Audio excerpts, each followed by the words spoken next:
Assalamualaikum. Saya Ustazah Nabila Razadi. Jangan pandang belakang tapi selangkah ke hadapan. Assalamualaikum warahmatullahi wabarakatuh. Bersama saya pada hari ini Ustazah Nabila Razadi. InsyaAllah pada hari ini kita akan belajar mata pelajaran Pendidikan Islam tahun 5 iaitu bidang sirah kepimpinan Nabi Muhammad SAW, pemimpin agung. Tajuk pembelajaran kita pada hari ini ialah Kepimpinan Rasulullah sallallahu alaihi wasallam. Sebelum itu, mari kita lihat dahulu objektif pembelajaran kita pada hari ini. Yang pertama, menjelaskan kepimpinan Rasulullah sallallahu alaihi wasallam terhadap orang Islam. Yang kedua, menghuraikan kepimpinan Rasulullah sallallahu alaihi wasallam terhadap golongan bukan Islam. Dan yang seterusnya, kita akan menganalisis iktibar daripada bentuk kepimpinan Rasulullah sallallahu alaihi wasallam. Subtopik yang pertama ialah kenali peribadi Nabi Muhammad sallallahu alaihi wasallam. Kepribadian Nabi Muhammad sallallahu alaihi wasallam yang pertama ialah baginda mengenal dan mempunyai hubungan yang sangat rapat dengan Allah Subhanahu Wa Taala. Yang kedua, baginda sentiasa mentaati perintah Allah dan menjauhi larangannya. Dan yang ketiga, baginda sentiasa melaksanakan ibadah fardu dan istiqamah melakukan amalan sunat. Kepribadian Nabi Muhammad sallallahu alaihi wasallam yang seterusnya, baginda mengamalkan akhlak mulia yang terdapat dalam Al-Quran dalam kehidupan. Yang seterusnya, baginda sabar dan tabah menghadapi ujian dan cabaran. Dan yang terakhir sekali, baginda sangat menyayangi dan mengasihi umatnya. Seterusnya ialah mari kita kenali kepribadian Nabi Muhammad sallallahu alaihi wasallam bersama keluarga dan para sahabat. Yang pertama, baginda merupakan anak yang soleh dan selalu mendoakan kedua ibu bapanya. Yang kedua, baginda sentiasa menghormati dan menjaga hubungan silaturahim. Dan yang ketiga, baginda mengasihi isteri dan anak-anak serta sentiasa membantu dalam urusan rumah tangga.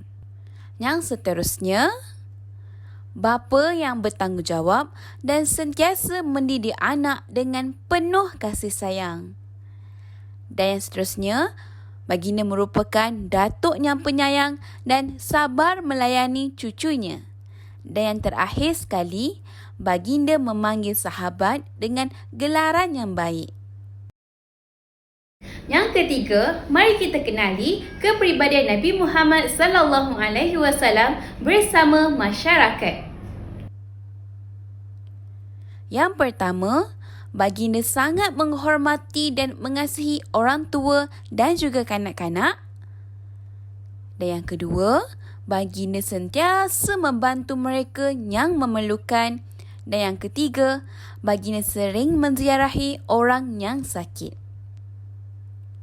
Yang seterusnya, baginda sentiasa menahan marah dan memaafkan orang lain. Yang kelima, baginda sentiasa bercakap dengan sopan, jelas dan tidak terlalu kuat. Dan yang terakhir sekali, baginda sentiasa membalas sesuatu perkara dengan lebih baik dan baginda juga seorang yang dermawan. Tajuk yang keempat, mari kita kenali kepribadian Nabi Muhammad sallallahu alaihi wasallam sebagai pemimpin negara. Yang pertama, baginda menjadikan wahyu Allah sebagai asas pemerintahan. Yang kedua, baginda mengadakan syura iaitu mesyuarat sebelum memutuskan sesuatu keputusan. Yang keempat, baginda menerima pandangan daripada rakyat. Dan yang keempat, baginda adil dan bijaksana dalam kepimpinan. Yang seterusnya, baginda sentiasa bertoleransi dan tidak menggunakan paksaan. Dan yang seterusnya, baginda bijak mengatur strategi. Dan yang terakhir sekali, baginda sentiasa bersedia mendengar dan menyelesaikan masalah rakyat. Yang terakhir sekali, mari kita mengenali atau mengetahui iktibar daripada kepribadian Nabi Muhammad sallallahu alaihi wasallam. Iktibar daripada kepimpinan Nabi Muhammad sallallahu alaihi wasallam yang pertama, baginda mengambil kira pendapat rakyat. Yang kedua, kita perlu mengikut cara hidup Rasulullah kerana baginda merupakan model yang terbaik dalam kehidupan yang diredai oleh Allah. Yang ketiga, tingkatkan amalan kebaikan dalam kehidupan seharian kita. Dan yang keempat, kita perlulah sentiasa mentaati perintah Allah dan menjauhkan segala larangannya. Yang seterusnya, baginda seorang yang tegas, adil dalam tangani masalah. Yang keenam, baginda mengutamakan kebajikan dan kesejahteraan orang yang dipimpin. Dan yang terakhir sekali, baginda kita perlulah mencontohi akhlak dan kepimpinan Nabi Muhammad sallallahu alaihi wasallam dalam aspek kehidupan. Sebagai rumusan, marilah kita bersama-sama mencontohi kepribadian Nabi Muhammad sallallahu alaihi wasallam dalam kehidupan seharian kita. Semoga kita berjumpa lagi. Bye. Assalamualaikum. Kepada anda semua, jangan lupa untuk like, share dan juga subscribe YouTube channel Ustazah Nabila Razali.